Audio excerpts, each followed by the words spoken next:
হয়, মই এজন স্বাভিমানী অসমীয়া, গৰ্বিত ভাৰতীয় আৰু ধাৰ্মিক মুছলমান। এই চিনাকিটোত আপত্তিটো ক'ত? আপত্তি আছে, আৰু আপত্তি আছে বাবে অসমত আজি প্ৰতিবাদ হৈছে মুছলমানৰ বিৰুদ্ধে, মিয়াৰ বিৰুদ্ধে। ৰজাঘৰীয়াই সংবিধানৰ শপত খোৱাৰ পিছতো প্ৰতিবাদ কৰিছে প্ৰকাশ্যভাৱে মুছলমানৰ বিৰুদ্ধে, মিয়াৰ বিৰুদ্ধে। আজি চৰকাৰে নিজৰ ব্যৰ্থতা ঢাকিবলৈ, পৰিয়ালৰ নামত গঢ়া অবাধ সম্পত্তিৰ পাহাৰ লুকুৱাবলৈ, অতি হিন্দু হিচাপে নিজকে প্ৰতিষ্ঠা কৰিবলৈ গৈ বিগত লোকসভা নিৰ্বাচনত বাৰুকৈয়ে মুখ থেকেচা খাই অপমানিত, লজ্জিত আৰু বিমৰ্ষ অনুভৱ কৰি কেতিয়াবা কেতিয়াবা নিজকে পগলা কুকুৰ হিচাপে অভিহিত কৰি মানুহক ভীতিগ্ৰস্ত কৰি এক নতুন নাটক ৰচনা কৰিব বিচাৰিছে অসমত। প্ৰতিজন অসমীয়াই সেয়া বুজিছে। স্বাভিমানী প্ৰতিজন অসমীয়াই এই কথা উপলব্ধি কৰিছে যে ৰজাঘৰীয়া আজি উন্মাদ। আপোনালোক সকলোৱে জানে যে দিল্লীত কুকুৰে খোৱা বিস্কিট, কুকুৰে এৰেহা বিস্কিট খায় একে ৰাতিৰ ভিতৰত কেইজনমান চেলেকা স্তাৱকৰ সৈতে গেৰুৱা বাহিনীত প্ৰৱেশ কৰি নিষ্ঠাবান পুৰণি যিসকল ব্যক্তি বা কৰ্মী আছিল তেওঁলোকক নস্যাৎ কৰি, তেওঁলোকক বিলীন কৰি, এক প্ৰকাৰ এটা দলক সম্পূৰ্ণৰূপে হাইজেক কৰি এই নব্য গেৰুৱাবাদী নেতাসকল এতিয়া অসমত তেওঁলোক দাম্ভিক, অহংকাৰী আৰু একনায়ক নেতা। ক্ষমতালিপ্সু এইসকল নেতাৰ আচৰণ এতিয়া কিম জং উনৰ দৰে। এওঁলোকে ভাবিছে যে এওঁলোকে কৰা উন্মাদ প্ৰায় আচৰণ, ডিঙিৰ শিৰ ফুলাই চিঞৰি চিঞৰি ভাবুকি সদৃশ কথাবোৰ কলেই মুছলমান মানুহে, মিয়া মানুহে ভয় খাব। আপোনালোকক স্পষ্টীকৰণ এটা দিব বিচাৰিছো, এটা স্পষ্ট ভাষাত এটা কথা কব বিচাৰিছো। অসমখন উজনিৰ মানুহৰ পৈতৃক সম্পত্তি নহয়, অসমখন নামনিৰ মানুহৰ পৈতৃক সম্পত্তি নহয়, অসমখন মধ্য অসমৰ মানুহৰ পৈতৃক সম্পত্তি নহয়, অসমখন বৰাক ভেলীৰ মানুহৰ পৈতৃক সম্পত্তি নহয়। এই অসমখনত উজনিৰ মানুহৰ যিমানখিনি অধিকাৰ আছে, নামনিৰ মানুহৰো সিমানখিনি অধিকাৰেই আছে। অসমৰ প্ৰতিজন মানুহৰ, প্ৰতিজন অসমীয়াৰ, প্ৰতিজন ভাৰতীয় নাগৰিকৰ এই অসম ভূমিৰ ওপৰত সম অধিকাৰ আছে, আৰু সেই অধিকাৰ সংবিধানে নিশ্চিত কৰিছে। সেই অধিকাৰ সাব্যস্ত কৰিবলৈ মুখ্যমন্ত্ৰীৰ অনুমতিৰ প্ৰয়োজন নহয়, উজনিৰ মানুহৰ অনুমতিৰ প্ৰয়োজন কেতিয়াও নহয়। এই কথাটো সকলোৱে মনত ৰখাটো ভাল, তেতিয়া অসম সুস্থিৰে থাকিব। আজি অসমখন অস্থিৰ কৰিবৰ বাবে বাৰে বাৰে এনেবোৰ কথা অৱতাৰণা কৰি থকা হৈছে। ৰাজনৈতিক স্বাৰ্থ সিদ্ধিৰ বাবে মানুহ ইমান তললৈ কিদৰে নামিব পাৰে? নিজকে পগলা কুকুৰ বুলি কৈ দিয়ে, দাম্ভিকৰ দৰে আচৰণ কৰে, পবিত্ৰ বিধানসভাত ডিঙিৰ শিৰ ফুলাই ৰাজ্যৰ মুৰব্বীয়ে চিঞৰিলে শোভা নাপায়। তেওঁলোকৰ আচৰণ মাৰ্জিত হব লাগে, ভদ্ৰ হব লাগে। আমি পবিত্ৰ বিধানসভাত ৰজাঘৰীয়াৰ আচৰণ অন্তত ভদ্ৰ আৰু মাৰ্জিত হোৱাটো বিচাৰো। বিৰোধী শিবিৰে বা বিৰোধী দলে, আৰু এইটো ৰাজনৈতিক এটা চৰিত্ৰ, গণতন্ত্ৰৰ এটা চৰিত্ৰ যে বিৰোধীয়ে সদায় সদনত চিঞৰ বাখৰ কৰিব, চৰকাৰৰ ভুল আঙুলিয়াই দিব, চৰকাৰৰ সিদ্ধান্তসমূহৰ প্ৰতিবাদ তেওঁলোকে কৰিব, ই স্বাভাৱিক কথা।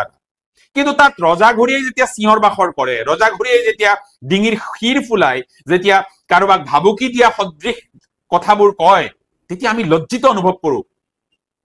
আমি সাধাৰণ নাগৰিক হিচাপে, এজন ভোটাৰ হিচাপে আমি কিন্তু লজ্জিত অনুভৱ কৰো। আজি যদি কোনোবাই ভাবিছে যে তেওঁলোক অসমৰ মালিক, তেওঁলোকে অসমত যি কব সেই আইন, তেওঁলোকে যি কব সেয়া সকলোৱে মানিব লাগিব, এয়া ভুল। মনত ৰাখিব, অসমত মুছলমানসকল বা অসমত মিয়াসকল ভাড়াতীয়া নহয়। ইয়াত তেওঁলোক ভাড়াত থকা নাই। এইখন দেশত, এইখন ভাৰতবৰ্ষত, এইখন অসমত তেওঁলোকৰ অধিকাৰ আছে। সংবিধানে সেই অধিকাৰ নিশ্চিত কৰিছে। গতিকে কাৰোবাক আপোনালোকে অপমান কৰিব, কাৰোবাক আপোনালোকে বাৰে বাৰে তিৰস্কাৰ কৰিব, কাৰোবাক আপোনালোকে ৰাজনৈতিক পাশা খেলত বন্দী কৰিব, আৰু এই কথাবোৰ প্ৰতিবাৰেই হৈ থাকিব, তাৰ কোনো প্ৰতিবাদ নহব, এই আপোনালোকে ভ্ৰম দেখিছে। মুছলমানসকল, মিয়াসকল আপোনালোকৰ আজ্ঞাবাহী নহয় যে কেৱল আপোনালোকৰ আদেশ শিৰোধাৰ্য কৰি তেওঁলোকে কাম কৰি গৈ থাকিব, এই কথাটো আপোনালোকে ভুল বুজিছে। এটা জাতিক বাৰে বাৰে আজ্ঞাবাহী হিচাপে ভবাটো, এটা জাতিক বাৰে বাৰে তিৰস্কাৰ কৰাটো কিমান দূৰ যুক্তিসংগত নিজৰ বিবেক খটুৱাই আপোনালোকে এবাৰ চিন্তা কৰি চাব। কোনোবা ৰাজনৈতিক নেতা পগলা হৈছে। আজি যেতিয়া বিধানসভাত প্ৰশ্ন কৰা হয় নামনিৰ মানুহ উজনিলৈ কিয় যাব, এই প্ৰশ্নটো হৈছে আজিৰ তাৰিখত অসমৰ আটাইতকৈ শ্ৰেষ্ঠ কৌতুক। এজন বহুৱাই এনেধৰণৰ প্ৰশ্ন কৰিব পাৰে যে নামনিৰ মানুহ উজনিলৈ কিয় যাব। মই প্ৰশ্ন কৰিছো নামনিৰ মানুহ উজনিলৈ কিয় নাযাব? সংবিধানে কোনটো ধাৰা মতে, সংবিধানৰ কোনটো অনুচ্ছেদ মতে এই বাধা নিষেধ আৰোপ কৰা হৈছে যে নামনিৰ মানুহ উজনিলৈ যাব নোৱাৰিব, উজনিৰ মানুহ নামনিলৈ যাব নোৱাৰিব, উজনিৰ মানুহ বৰাকলৈ যাব নোৱাৰিব, বৰাকৰ মানুহ মধ্য অসমলৈ আহিব নোৱাৰিব? কোনখন সংবিধানে এই কথা বা এই সুনিশ্চিত কৰিছে? অসাংবিধানিক কথা বতৰাবোৰেৰে, সংবিধান বিৰুদ্ধ কথা বতৰাবোৰে পবিত্ৰ সদনৰ মজিয়া আপোনালোকে বিনষ্ট কৰিছে। অসমৰ মানুহে চাই আছে। যদি আপোনালোকৰ পৰিকল্পনা এইটো হয় যে গোটেই ভাৰতবৰ্ষৰ টিভি চেনেলবোৰত এই কথা প্ৰচাৰ হৈ আছে আৰু এতিয়া মই ডিঙিৰ শিৰ ফুলাই চিঞৰিলে ৰাষ্ট্ৰীয় প্ৰেক্ষাপটত মই এজন বিৰাট ডাঙৰ নেতা হিচাপে প্ৰতিষ্ঠা লাভ কৰিম, তেন্তে সেয়া অন্য কথা। কিন্তু তাৰ বাবে পবিত্ৰ সদনৰ মজিয়াক ব্যৱহাৰ কৰাটো কিন্তু ভুল। তাৰ বাবে পবিত্ৰ সদনৰ মজিয়াটো ব্যৱহাৰ কৰাটো ভুল। এতিয়া দেখিছো কোনোবাই ৰাষ্ট্ৰীয় প্ৰেক্ষাপটত নিজকে সংস্থাপিত কৰিবলৈ গৈ কেতনা ধৰণৰ হিন্দী কৈ, বহুৱাৰ দৰে হিন্দী কৈ মানুহক আমোদ দি ৰাষ্ট্ৰীয় প্ৰেক্ষাপটত নিজকে জিলিকা এজন নেতা হিচাপে প্ৰতিষ্ঠা কৰাৰ যিটো যত্নত, সেই যত্নত তেওঁ অৱতীৰ্ণ হৈছে। সেইটো তেওঁৰ ব্যক্তিগত বিষয়, আমি কবলৈ যোৱা নাই। কিন্তু অসমত বিভিন্ন জনগোষ্ঠী জাতিৰ মাজত যি এক সম্প্ৰীতিৰ বাতাবৰণ চলি আছে, সেই সম্প্ৰীতিৰ বাতাবৰণটো বিনষ্ট কৰাৰ যিটো চক্ৰান্ত, এই চক্ৰান্ত কিন্তু বাৰে বাৰে বাধা দিয়া হ'ব। তাক প্ৰতিহত কৰিবলৈ আন্দোলন গঢ়ি তোলা হ'ব।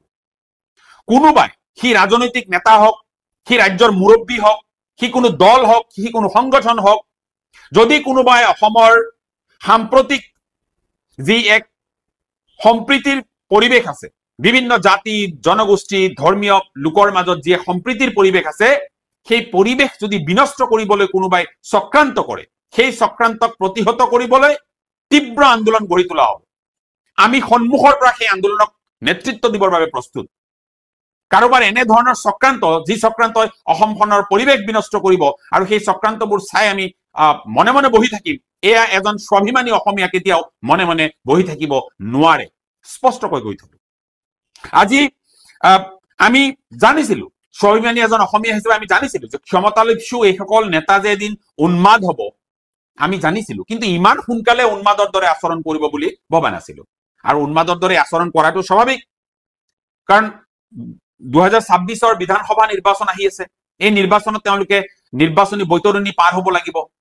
উজনি অসমত তেওঁলোকৰ স্থিতি ইতিমধ্যে হেৰুৱাইছে। বিগত লোকসভা নিৰ্বাচনে সেই কথা স্পষ্ট কৰিছে।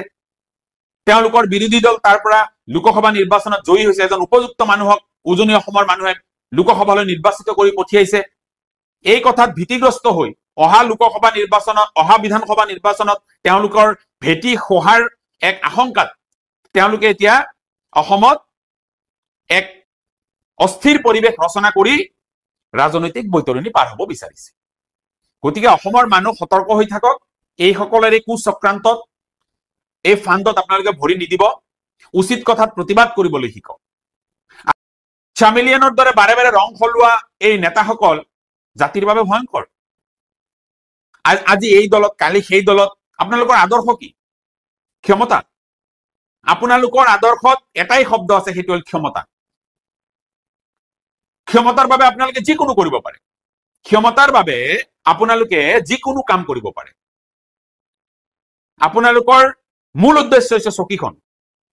আজি আপোনালোকে ইস্যু ডাইভাৰ্ট কৰাত আপোনালোক মাষ্টাৰ।